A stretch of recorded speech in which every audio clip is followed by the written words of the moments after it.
नमस्कार, मैं अनामिका सिंह और आप देख रहे हैं तेजस भारत। आखिर एसआईआर पर मुश्किल में फंसे चुनाव आयोग ने अब इसे पूरे देश में एसआईआर कराने की तैयारी क्यों कर ली है? चुनाव आयोग इसके लिए क्या नियम और शर्तें तय की हैं? इसके साथ ही ईवीएम में भी बदलाव की बात कही गई। तो क्या है एसआईआर को लेकर चुनाव आयोग की तैयारी और ईवीएम में क्या बदलाव हुए हैं, जानेंगे अपनी इस रिपोर्ट में। दोस्तों, एसआईआर के मुद्दे पर जहां चुनाव आयोग पूरे देश में अब एसआईआर लागू करने की तैयारी कर रहा है, मीटिंग पर मीटिंग कर रहा है, वहीं दूसरी ओर सुप्रीम कोर्ट में एसआईआर के मुद्दे पर बेहद ही महत्वपूर्ण टिप्पणी हो गई है। सुप्रीम कोर्ट ने चुनाव आयोग से साफ कह दिया है कि अगर कोई गड़बड़ी पाई गई तो हमें आपका फाइनल ड्राफ्ट भी नहीं रोक पाएगा और हम एसआईआर रद्द कर देंगे। जस्टिस सूर्यकांत और जस्टिस जो मालिया बागची की बेंच लगातार इस मामले में सुनवाई कर रही है और जस्टिस सूर्यकांत और जस्टिस बागची की बेंच ने एक बहुत ही महत्वपूर्ण टिप्पणी कर दी है इस पूरे मामले पर।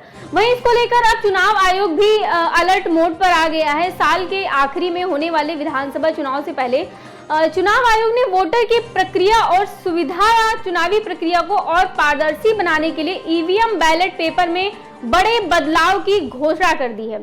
जैसे अब बैलेट पेपर पर उम्मीदवारों की रंगीन तस्वीरें, उनके नाम और चुनाव चिन्ह के साथ बड़े फॉन्ट साइज में नंबरिंग होगी ताकि वोटर आसानी से पढ़े और समझ सके।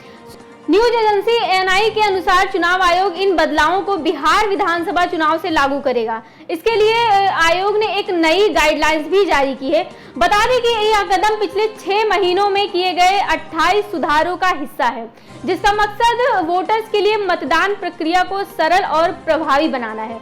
चलिए अब आपको बताते हैं कि चुनाव आयोग ने क्या बड़े बदलाव किए हैं। चुनाव आयोग ने बताया कि निर्वाचन नियम 1961 के नियम 49B के तहत ईवीएम बैलेट पेपर की गाइडलाइंस और प्रिंटिंग में संशोधन किया गया है। अब बैलेट पेपर पर उम्मीदवारों के नाम, चुनाव चिन्ह और रंगीन फोटो के साथ बड़ा फॉन्ट साइज और स्पष्ट नंबरिंग होगी। इसके मतदाताओं को अपने पसंदीदा उम्मीदवार को चुनने में आसानी होगी। दूसरा है, नए दिशा निर्देशों के अनुसार अब पहली बार ईवीएम बैलेट पेपर पर प्रत्याशियों की रंगीन तस्वीरें छपी होंगी। साथ ही तस्वीर में प्रत्याशी का चेहरा फोटो के 3/4 हिस्से में दिखेगा ताकि वोटर्स आसानी से पहचान सके। तीसरा है, प्रत्याशियों को नोटा के तहत सीरियल नंबर अंकों में बड़े और बोल्ड फॉन्ट में दिखे जाएंगे। सभी प्रत्याशियों और नोटा के नाम एक ही तरह के फॉन्ट और एक ही साइज में छापे जाएंगे ताकि किसी तरह की असमानता ना हो। आखिरी है, चुनाव आयोग ने बैलेट पेपर की गुणवत्ता पर भी ध्यान दिया है। अब यह 70 GSML पेपर पर छापेंगे। विधानसभा चुनाव के लिए गुलाबी रंग के कागज का इस्तेमाल किया जाएगा। अब आपके मन में सवाल आ रहा होगा कि आखिर यह जरूरत पड़ी क्यों?